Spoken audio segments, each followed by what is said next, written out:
Success is something you attract by the person you become. Success is not something you pursue, chase, run after. Success is something you develop, something you become. You attract success.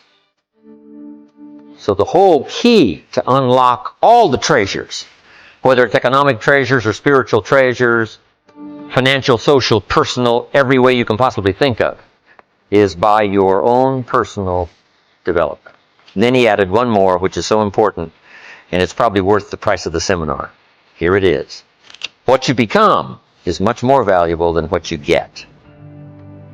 What you become is much more valuable than what you get.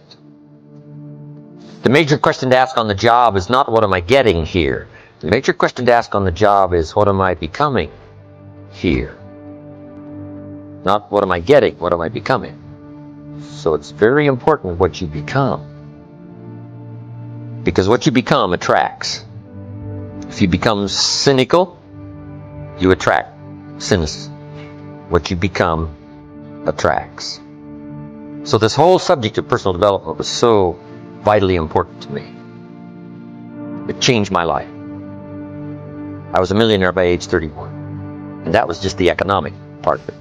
It took me 6 years from age 25 to age 30. It was unbelievable.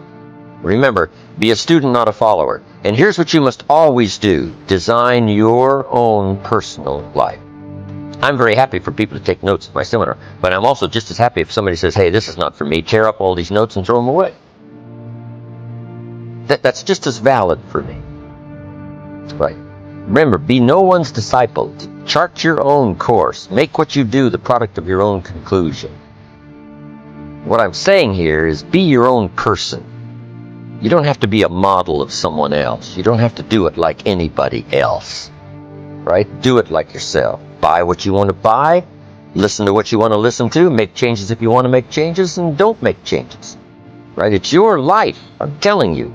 And don't let anybody persuade you any different. Success is not a stereotype. Success is not a Ferrari. Success is not an automobile. It's not a house. It's not a place. It's not money in the bank. It's not $1 million. That's not success. Success is the continual unfolding of the design of your own life and pulling it off. That's what success is. The continual unfolding of the design of your own personal life and pulling it off in whatever degree you wish. That is success. Successful in doing whatever you want to do that makes sense to you, for you, your family, your responsibilities. Or take on responsibilities or refuse responsibilities. That's strictly all up to you. Let me tell you what I think messes up the mind the most. Doing less than you can. It causes all kinds of psychic damage. Being less than you can be, trying less than you can try, somehow damages your mind, your self-image.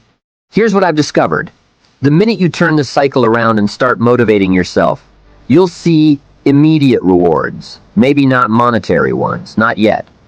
But it's how you feel about yourself that's of the greatest value. Discover all you can do. See how much you can earn, how much you can share, how much you can start, how much you can finish, how far you can reach, and how far you can extend your influence. Some people out there would have us believe that positive affirmation is more important than activity. Instead of doing something constructive to change their lives, they would have us repeating slogans and canned affirmations like, every day and in every way, I'm getting better and better. Well, improving our lives doesn't just happen with wishful thinking. Getting better and better only happens with the discipline of doing better and better. Discipline is the requirement for progress. And affirmations without discipline are, in all reality, delusions. Affirmations can be effective as long as you remember two very important rules. Number one, you should never allow affirmation to replace action. Feeling better is no substitute for doing better. And number two, whatever you choose to affirm must be the truth. If the truth happens to be that you're broke, the best affirmation would be to simply say, I'm broke. Face it, accept it, be responsible for it, and change it. By admitting that you're broke, by saying it out loud, you'll probably be disgusted enough to start thinking about how to change the situation. Anyone saying, "I'm broke with any conviction," will most likely be motivated to take action. Confronting harsh realities has an incredible effect. Confronting the truth and then disciplining yourself, instead of failing to take responsibility, inevitably leads to positive change. Reality is always the best beginning. You see, within reality lies the possibility to create your own personal miracle. And the power of faith starts with reality. If you can bring yourself to state the truth about a situation, then, as the saying goes, the truth will set you free. Here's another old saying: faith isn't faith unless it's all you're holding on to. If your life and your circumstances have resulted in a situation that is ugly, call it ugly. If you've lost it all, admit that you've lost it all. Be responsible for it. And if faith is all you've got left, use it. Create your own personal miracle. Once you understand and accept the truth, the promise of the future is freed from the shackles of deception. Once you accept the truth, the promise of the future will pull you forward. For every disciplined effort, there are multiple rewards. That's one of life's great arrangements. In fact, it's an extension of that biblical law that says that if you sow well, you will reap well. Here's a unique part of the law of sowing and reaping. Not only does it suggest that we'll all reap what we've sown, it also suggests that we'll reap much more. Life is full of laws that both govern and explain behaviors, but this may well be the major law we need to understand. For every disciplined effort, there are multiple rewards. What a concept! If you render unique service, your reward will be multiplied. If you're fair and honest and patient with others, your reward will be multiplied. If you give more than you expect to receive, your reward is more than you expect. But remember, the key word here, as you might well imagine, is discipline. Everything of value requires care, attention, and discipline. Children require discipline. They must have a structure built for them. They must have boundaries to work within so they feel secure and comfortable to explore and grow. They must learn to recognize what's right and what's wrong, what's acceptable behavior and what's not acceptable. Children require constant and consistent discipline. Otherwise, they'll be confused as to how they're supposed to behave. Likewise, our thoughts require discipline. We must consistently determine our inner boundaries and our codes of conduct, or our thoughts will be confused.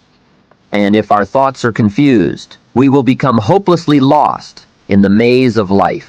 Confused thoughts produce confused results. Remember the law. For every disciplined effort, there are multiple rewards. Learn the discipline of writing a card or a letter to a friend. Learn the discipline of paying your bills on time, arriving to appointments on time, or using your time more effectively. Learn the discipline of paying attention, or paying your taxes, or paying yourself. Learn the discipline of having regular meetings with your associates, or your spouse, or your child, or your parent. Learn the discipline of learning all you can learn, of teaching all you can teach, of reading all you can read. For each discipline, multiple rewards. For each book, new knowledge. For each success, new ambition. For each challenge, new understanding. For each failure, new determination. Life is like that. Even the bad experiences of life provide their own special contribution. But a word of caution here for those who neglect the need for care and attention to life's disciplines. Everything has its price. Everything affects everything else. Neglect discipline, and there will be a price to pay. All things of value can be taken for granted with the passing of time. That's what we call the law of familiarity. Without the discipline of paying constant daily attention, we take things for granted. Be serious. Life's not a practice session.